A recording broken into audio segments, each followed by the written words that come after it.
If consistency is the most important part of learning a language, what happens when you're not consistent? Are you a bad language learner? Are you not a language learner at all? For the past year plus, I've been making all this content about how to learn languages, reviewing all these language learning apps, teaching people like you how to make their language learning better, but I haven't actually been learning languages myself. Would some maybe consider me a hypocrite? Maybe. But what's important to me is normalizing that even if you aren't studying your language every single day for like 3 years, you are still a language learner. And there's nothing wrong with not learning languages at the moment. And in this video, I'm going to talk about a few key reasons why this is important for you and your language learning. The first point I want to make, and maybe the most important, is that language learning doesn't always have to be the #1 priority in your life. In fact, it should never be the #1 priority. If you want to learn a language, it should not be the #1 thing that you do in your day-to-day life. And I say this as somebody who made that mistake over and over and over again, because I know that there are tons of motivational coaches and prominent internet figures that will tell you that if you have enough willpower, if you have enough motivation, if you are passionate enough, if you are determined enough and disciplined enough, then you should be doing whatever it is that you want to do every single day of your life without fail. And if you can't actually do that, then there's something wrong with you. That's not how life works. Sometimes language learning just isn't a priority in your life. Because let's be honest here, language learning is not easy. It takes a lot of emotional labor and mental labor, and a lot of us use our brains constantly in our day-to-day life, whether it's with our families,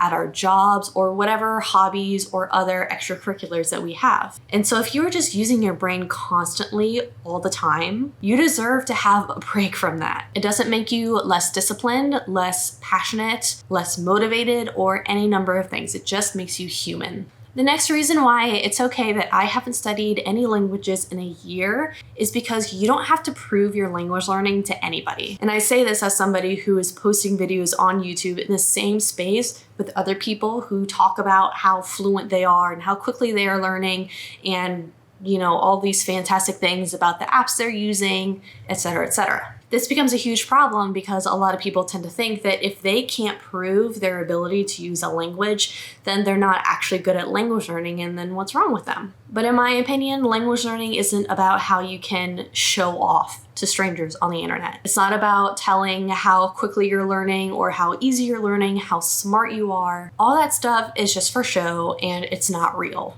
Real language learning is about sometimes making the choice to not learn languages for reasons that I'll talk about later in this video. But generally, the people who shout loudest about how great of a language learner they are, their language learning is usually pretty shallow. They learn a few basic phrases, just enough to show off to strangers on the internet, and then they're done. And while that's totally fine, there's nothing wrong with that, it's important to understand that you're not going to be able to throw yourself into a life using the foreign language if that's all you know. If all you know is enough to show off to strangers, that's cool, that's fine. But let's be real, that's not having actual conversations. That's just memorizing a few key phrases. So that said, I am not here to show and tell my abilities to use a language. And to be completely honest, one of the reasons why I don't post videos of me speaking a foreign language is because it is really hard to edit them. It takes a long time. And quite honestly, I don't have the time to edit a video of me speaking a foreign language because that takes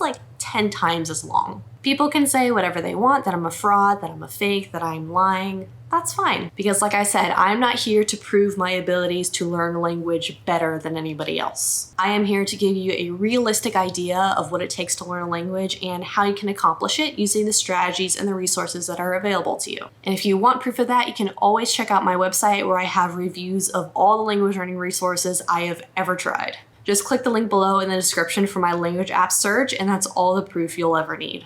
Now, I haven't studied a language in a year, but that doesn't mean I'm not around any languages. It doesn't mean I'm not picking up little things here and there and brushing up on skills every once in a while. Even something as simple as going into Netflix and my Netflix being in Spanish is far and away better than nothing at all. I know a past version of me would say, no, that's not good enough, and I need to commit 8 hours every single day, no excuses, to actively, intentionally, aggressively studying Spanish.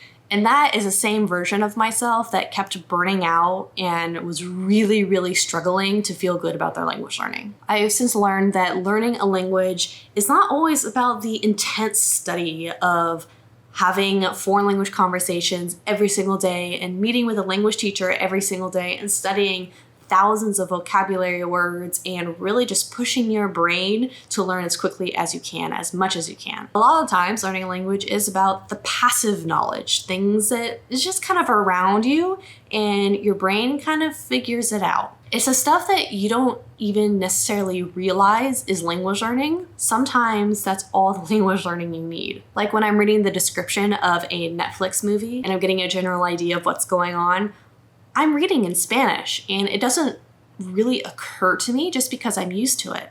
And that right there is flexing my brain in a way that's not necessarily intentional and I'm not studying, but I am using the language, which is just as important. On the other hand, if you're trying to force yourself to learn a language when you don't have the time, the space, the energy for it, that is how you burn out and that is how you hate language learning. Because that is when language learning becomes an obligation. It becomes a chore and it becomes something that you don't want to do.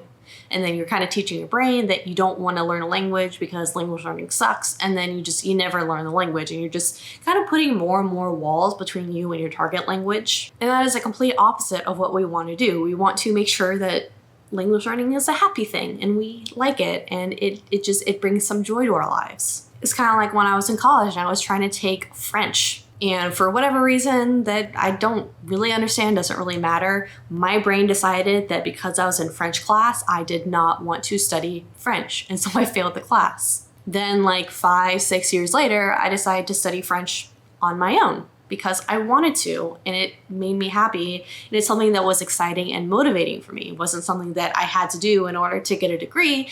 It was something that was interesting to me as a hobby. Guess who learned a lot more French by myself without anybody teaching me what to do or how to do it than I ever would have in that college course. It really just goes to show that just because there is a resource or a strategy that is available to you, like a formal class for studying French, that doesn't mean you have to take it, especially if it's something that you really don't enjoy and it's kind of giving you a bad taste in your mouth about learning languages. I'm always saying that half of language learning, half of successful language learning is about making sure that you're enjoying it. If you don't enjoy it, if you feel like you have to do it, it's not going to get done. You're just going to be beating your head against the wall and thinking, what's wrong with me? Why can't I learn this? I hate everything. But that's another topic for another day. At the end of the day, how can I say that I'm a language learner if I'm not actually learning languages right now? And I haven't for a year. And this is something that you may be asking yourself if you're kind of taking a break right now. The answer? There are no rules as to what makes a language learner. Just like there are no rules as to what makes somebody fluent or not fluent.